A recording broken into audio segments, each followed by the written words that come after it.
I love having some sort of goal in mind, right? If you're someone that wants to get into working out or see some sort of progress, like choose whatever goal that is. Maybe for one person, it's, I just want to move my body 3 times a week. Cool. Let's start off with once a week and make your way up. Maybe for someone, it's like, I want to see visible physical change in my body. Cool. Let's get in maybe 2 or 3 times a week. And then, our goal is progressive overload, but have some sort of goal in mind. And that can be totally specific to you.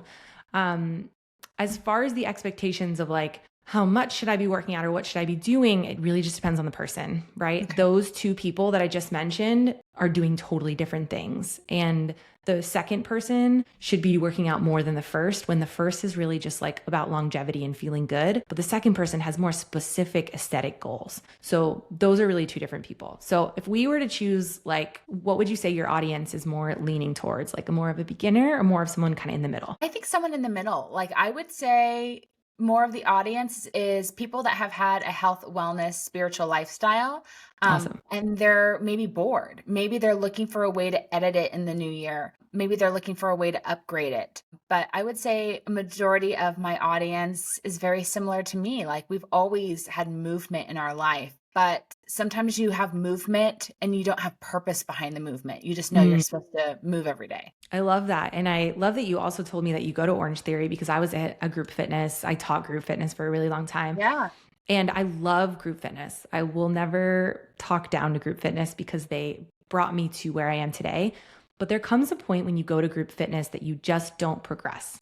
Yes. And that's a multitude of reasons. Number one, you don't know exactly how long you're going for. Like an Orange Theory class, you pick up random weights. You don't have heavy enough weights for you. Number two is you're not doing the same workouts all the time. So you might go 3 times in a week and you're doing full body, or you're doing the same muscle group every time. It's just not programmed, geared towards getting progressively stronger. It's programmed for fun, community, which is, again, awesome. But there comes a point where you're just like, how can I implement some other things that might get me a little bit further? And for someone like you, Whitney, or anyone that goes to classes, keep going to the classes, but add in 2 times a week of just lifting, and you will see some massive improvements in 8 to 12 weeks. And these 2 other days that I'm talking about here are just those compound lifts, doing 2 days a week for 45 to 60 minutes, making sure that you're progressing week over week.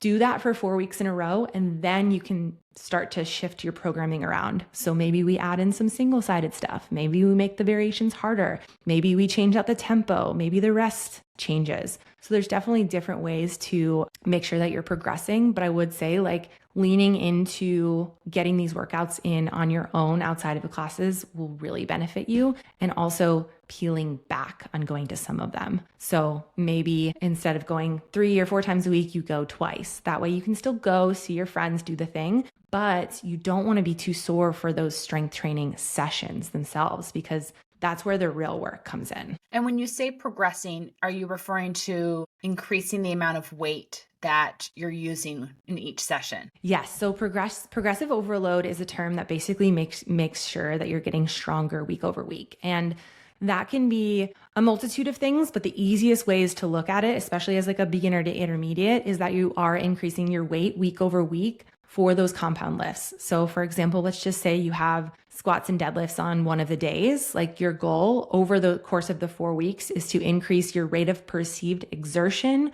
or the weight on the bar. You can also do that by, let's say you only have access to a certain amount of weight, you can shorten your rest period of time so that you can get a little bit more there, or you can slow things down. Like a squat can be so hard if you're going 3 seconds down, holding for a second at the bottom and going 3 seconds up. So you can still like make it a little bit harder in that case. But in general, I would say like the easiest way to look at it is you're slowly increasing week over week.